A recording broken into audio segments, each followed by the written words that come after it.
Hi, Karen from Quantum Heart Awakening. So, this is a new reading.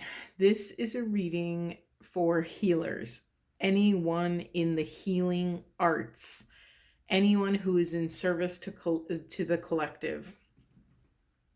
So, I'm still dealing with a lot of body pain. And this is pretty common for those in the healing arts.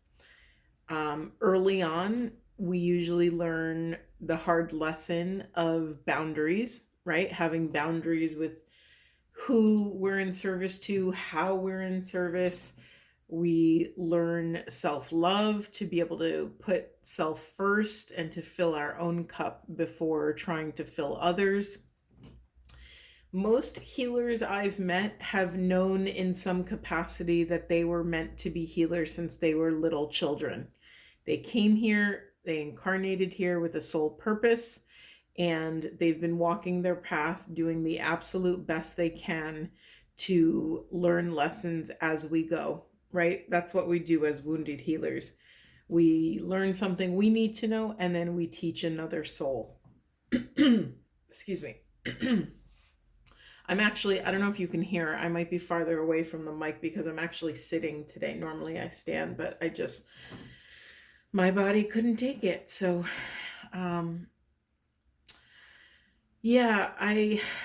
sorry I'm talking so much about this, but what feels really important, I was talking with a friend and she's in a Jungian analyst path of study. I don't know what her actual program is called.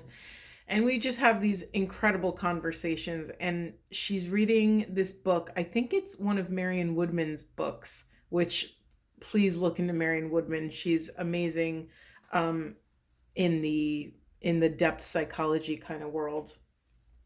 And also a lot of female centric energies and wisdom. So anyway, I think her book was called Standing in the Flames. I'm not positive on that. But anyway, she knew I was in body pain and she was reading this chapter for her program and she immediately sent me a message and she brought up this idea, Marion Woodman brought up this idea that those with a divine purpose here may often not be prepared to hold that much divinity. And I've heard versions of this. So basically, she was saying that our vessels, our human, physical vessels, sometimes cannot hold that much God.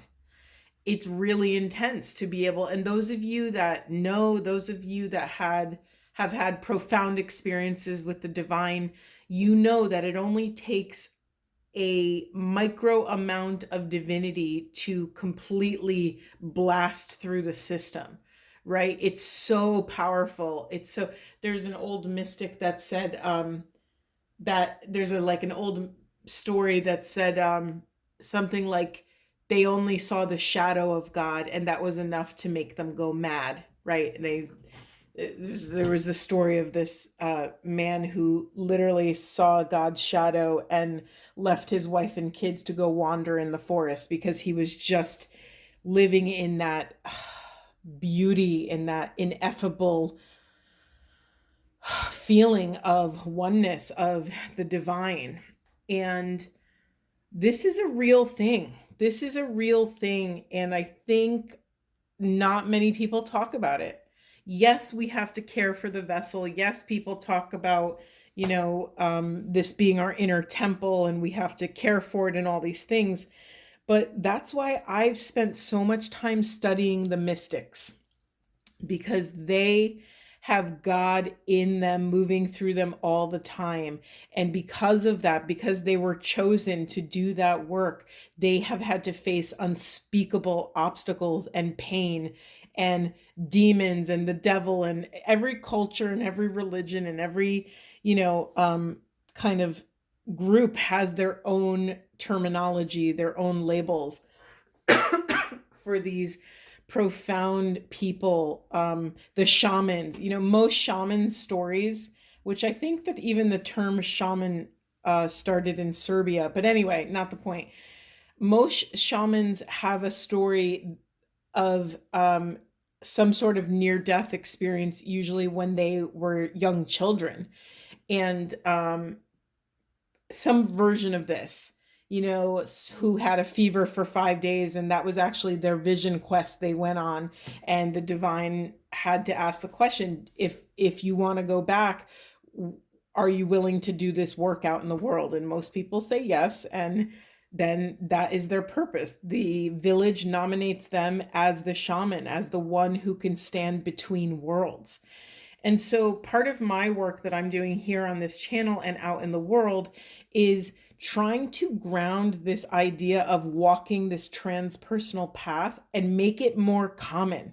I mean, so many people are awakening on the planet, and we need coaches and therapists and healers and all these different people that can even understand or be familiar with these paths. Personally, I could never find a therapist that I resonated with, and then I kind of unplugged from my life. I took my life in a totally new direction, and an art therapist fell in my lap. And when I researched her, she was able to meet me at the intersection between psychology and spirituality and shamanism and energy work. Like, she just was my person. And that is so important, that when we're seeking support on this path, oh God, we have to tune inwards and listen to our bodies. We have to really follow our gut and our body mind instrument when it's telling us to go after someone, or, sorry, that sounded creepy, but to pursue someone that is in alignment for us. Because here's the thing, if we don't resonate with someone, and we're not going to feel safe to share our full truth, right? We're not going to feel safe to dive into our full vulnerability. And if we can't share our vulnerability, then no one can ever meet us there and support us in the way that we're needing. Okay, that was my long rant. And as another piece of the healer archetype is that most of us have walked this path by ourselves, taking one step forward in total surrender and total faith, and being guided by something that is out of our hands in some capacity. And so this quality of the healer of isolating and being in solitude is very common. And we don't have to do that anymore. It is safe to come out. The days of Salem witch trials are over. Yes, there is always going to be that type of archetypal rite of passage for most people in this work to confront, right? There's going to be, at some point, like, you can't hide who you are forever. At some point, you have to step out into the light.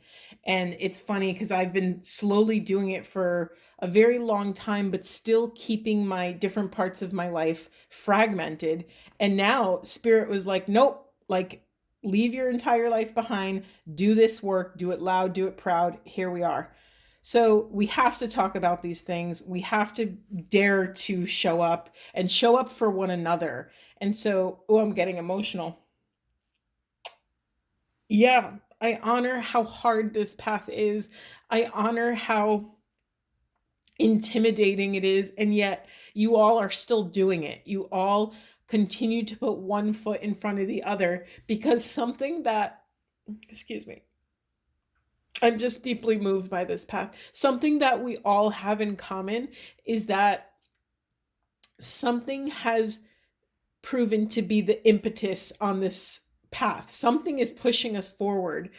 And I believe that we all have more faith in the mystery than we do in where we've traveled from, in what we've known to be true. Because something else that we know is what is behind us may not have been in alignment. That's why we can take another step forward and be in this role as the divine seeker, the divine truth teller. whatever the divine portal, whatever your flavor of healing work is divine. We are all channels and vessels to spirit in some sense. And so I really just wanted to make a whole reading just for healers, because I have a feeling in my gut that, and in my heart, one, that this is completely needed, and two, that healers don't often get the very loving support that they give other people. So I just wanted to, one, say thank you, and two, I hope this reading will be supportive. Okay, so we're getting a couple of the same cards that showed up in a previous collective reading, which also leads me to believe that the people that are attracted to me and that resonate with all the crazy stuff I say, which it's not so crazy anymore, right? This is the exciting part about this new paradigm here on the planet. I think most of you, I have to assume, are similar to myself, that we are here to be in service to the collective, that we're here to look for another piece of the puzzle to make us feel more confident in taking another step forward. Okay, so in the primary position, we have Warrior Woman. Have you answered your deepest calling? Longing for home, belonging, the original light workers. Creating heaven on earth, it's happening. And who or what is triggering you? Okay, so that alone, there's a lot here. There is a lot here. And I already ranted for about 10 minutes. So I promise we'll get there. We'll get to all of it. Okay, so have you answered your deepest calling came up in a collective reading. We have to start. This is such a funny message that's coming up. We have to start getting a little cocky with our gifts. I know that's kind of a funny message to hear, but listen, we have been in the shadows doing this work behind closed doors for far too long. We have to start shifting our value systems to not just kind of share what you do and share your deepest gifts in a joking way or mention it quietly on the side, but really do what it takes to stand in the light and to reflect back to the world the value that we actually believe and see and feel in this work that we do. It doesn't matter what you do. You could be Reiki master, Reiki or energy worker, sound healer, tantrika, dakini, therapist, shaman, whatever. Any modality where you are in service to the collective or to just other people deserves reverence. This is the great work that all the spiritual masters talk about, to be in service to one another. Okay, some of you, God, this is a piece of all of our stories. I bet that more often than not, that as a healer, you have felt that you haven't belonged here in some capacity. I bet that you have longed for this thing called comfort, this thing called home, whatever that looks like. Most of you, I bet, just like me, have often been the black sheep of the family, the ones that kind of are not in the situation, but a little bit above the situation, right? We are in the world, but not of the world. And so honor where you've come from. Honor the group I'm speaking to today is very far along in their path to the point where I'm getting I'm picking up that many of you are actually incredibly successful at what you do. So this is an interesting message here. So if you already have had a successful transformation, you already have access to your spiritual strength, you are already walking this path and fulfilling some of your soul's wishes, that leads me to ask the question, okay, what's left? What's left for you to do? What's left blocking the call? Who or what is triggering you right now, right? Triggers are our greatest mirrors. I also laugh because I just realized the mirror card fell under the trigger card. Oh my God, I didn't even realize this is also a mirror card. How did I not see that? I mean, come on. We are stepping into this deeper fulfillment. It's possible now. So now we're not just in the place where it's possible. Now we're at the intersection and the inquiry of like, okay, you know this is real. You know your gifts are legitimate. You know you actually can move the needle and support people in transformation. What's left? What is left? Who or what is triggering you? What is being reflected back to you by the environment around you? If we're here to create heaven on earth, or whatever that means to you, are you in heaven on earth? What's missing from that? What do you need to feel even maybe just 20% more? I mean, forget 20%, even 5% more free to do what you came here to do. What would 5% more sovereignty look in your life? Okay, another message I'm getting here is, okay, we as a group are healing money wounds, right? How common is that? That I don't know if it's left over from kind of this Christian Catholicism type energy, this idea that we have to, actually most big religions, there's some narrative that we have to be a holy person, to be a spiritual person, is to walk the path of poverty. And that's just not true anymore.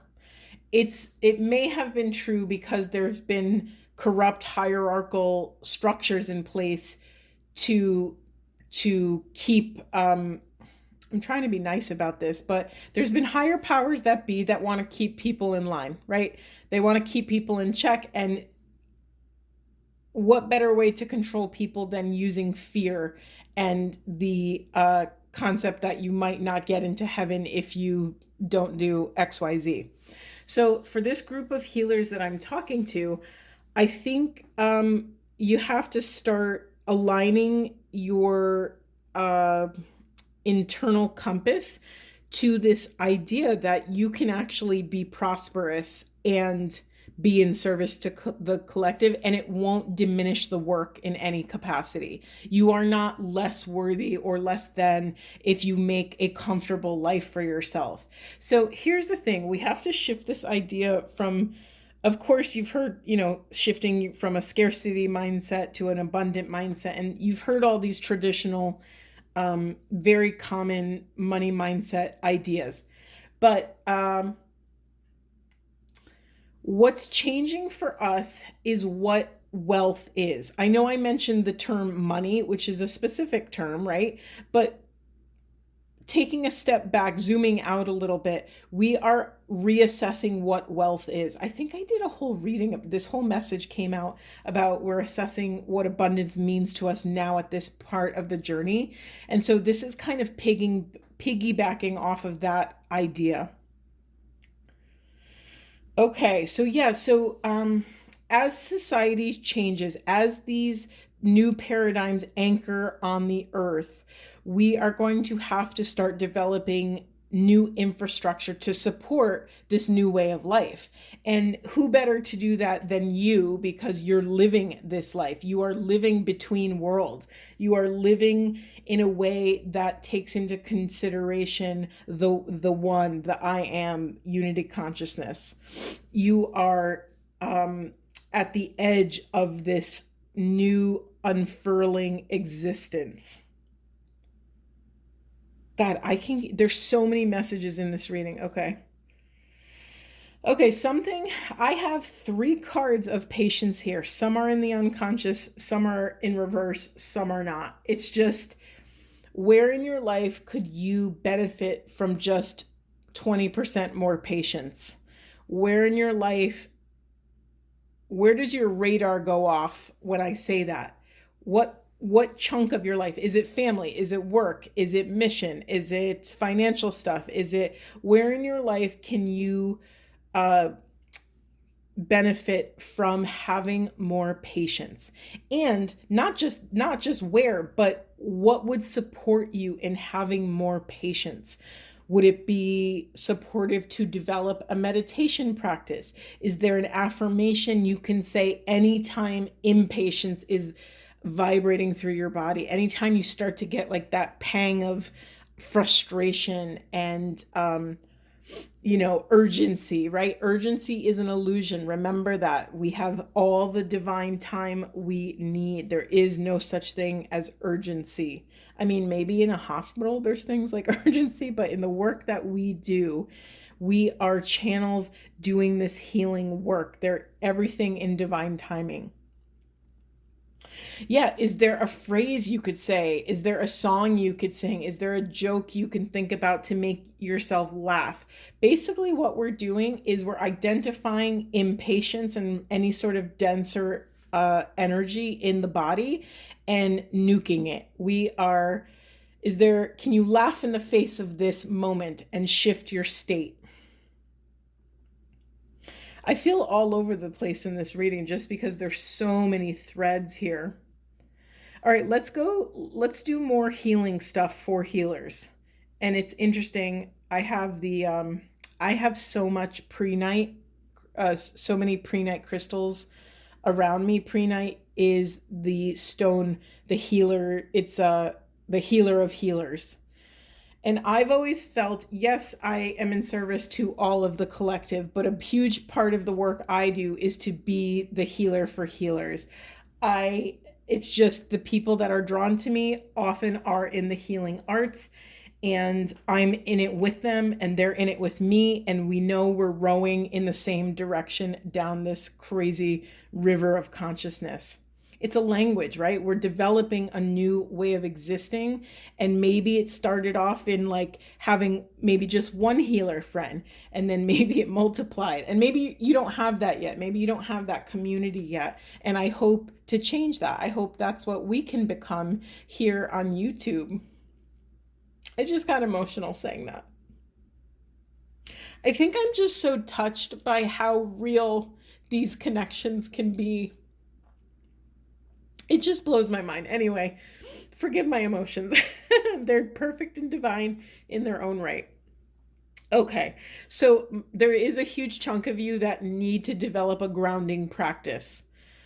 Do you get a chance to be barefoot on the earth? Do you get a chance to take a bath, take a shower, soak your feet in Epsom salt?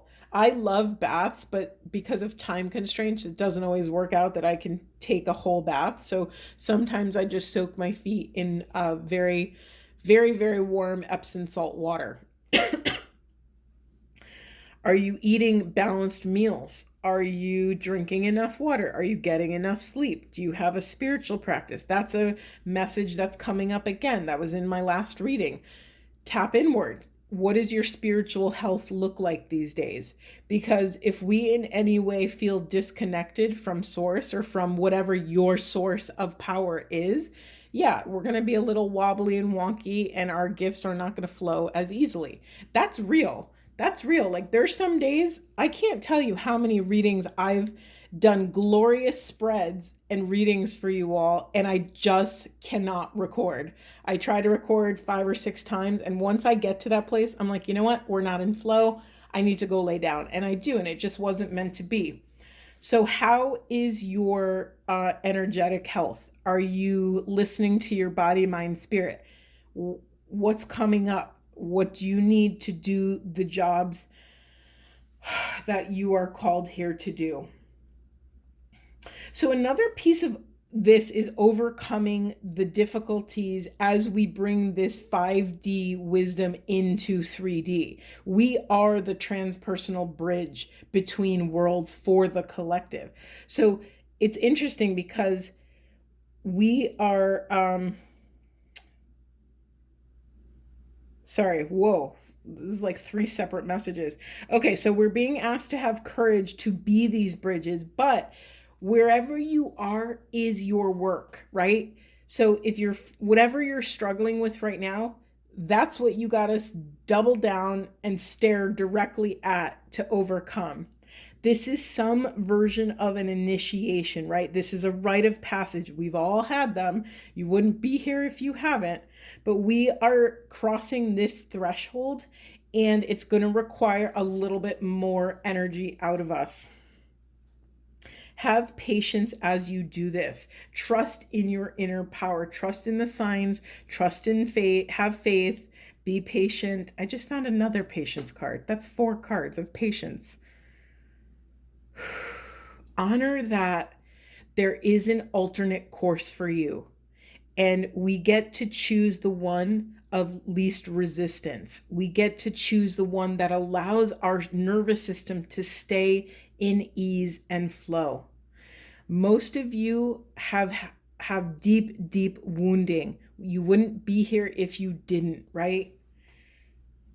You're allowed to choose what feels good to you. And I honor that that probably hasn't always been the case. I honor that most of us have had to plow through adversity and learn through deep suffering and pain. So part of our work as a collective of healers helping other people do this is to give ourselves the permission, honor this worthiness, this unconditional loving presence that is in and around us all the time. We can actually rest in this. We can allow ourselves to be held by something greater than ourselves. We are accessing this deeper spiritual understanding. I didn't even see, we have a clairvoyant card. We have another card of inner gifts turning up. Ground yourself, shield your energy, drop into void space once in a while to be held. If you don't know what that means, you can ask me or you can Google it. Anytime I talk about dropping into void space, to me, that is surrendering to this ineffable, unconditional, infinite love, allowing the grid of this love to hold you so you don't have to hold yourself. You're allowed to rest in this. Let me be open to courageously take the steps that are shown before me, right? We can claim these things. We can ask for help as we take another step forward.